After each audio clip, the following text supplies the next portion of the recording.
नमस्कार मंडळी. स्टार प्रवाहावरील लग्नानंतर होईलच प्रेम या मालिकेच्या पुढील येणाऱ्या भागामध्ये आपल्याला असं बघायला मिळणार आहे की अखेर जीवाने हार मानलेली आहे. ऐन वेळेवर नंदिनीने साथ सोडल्यामुळे जीवाचा आता प्रेमावरचा विश्वास उडालेला असतो. त्याचमुळे नंदिनीच्या आयुष्यातून आता कायमचं निघून जायचं असा निर्णय जीवा घेतो आणि नंदिनीच्या घरून निघून जातो. तर त्या क्षणी नंदिनीने जीवाला थांबवायला पाहिजे होतं, पण मात्र नंदिनी काही करत नाही आणि ती फक्त रडत असते आणि जीवा तिथून निघून जातो.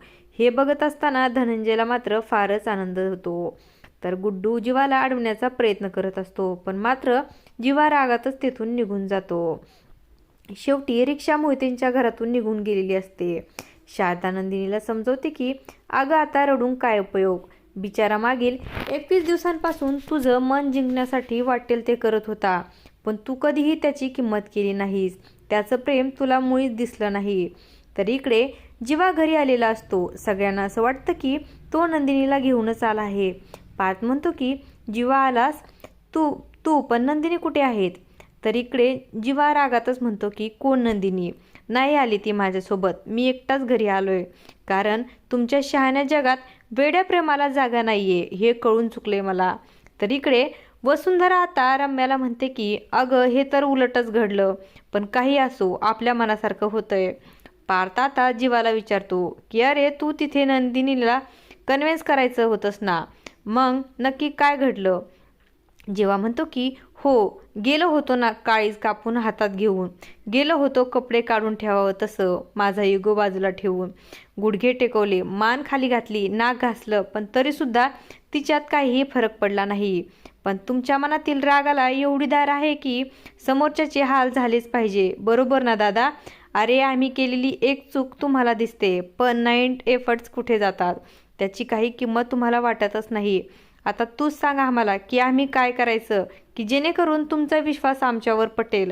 समोरच्याचे कितीही हाल झाले तरी तुमच्या मनाला काही पाझर फुटणार नाही. तर मानिनी जीवाला शांत करण्याचा प्रयत्न करते आणि सगळं काही व्यवस्थित होईल असं ती जीवाला म्हणते. जीवा त्याच्या रूममध्ये निघून जातो. तो तिकडे तिकडे त्याला आता सगळ्या जुन्या गोष्टी आठवत असतात. त्याचवेळी त्याला गुड्डूचा फोन येतो. फोन आल्याच्या नंतर गुड्डू म्हणत असतो की मला न भेटताच तुम्ही तिथून निघून गेलात जीवा भैया. नंदिनी भावजईला असं सोडून तुम्हाला जायला नको होतं.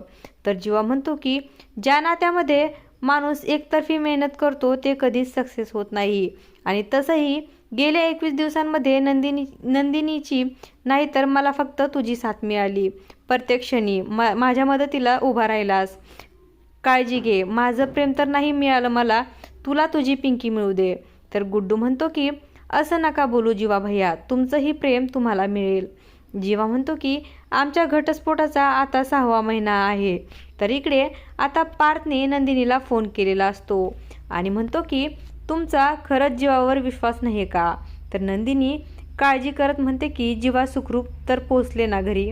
तर काव्या रागातच म्हणते की हो पोहोचला ना जीवा घरी, पण तुला एवढी कसली काळजी वाटते? 21 दिवस जीवा तिथे मरत होता, पण तुला त्याची काळजी वाटली नाही. आज तो हार मानून घरी आला आहे, आता त्याची काळजी वाटते का तुला? जीवा बरोबर म्हणतो की तुम्हाला काळजी करता येते अंतर ठेवून, पण प्रेम करता येत नाही.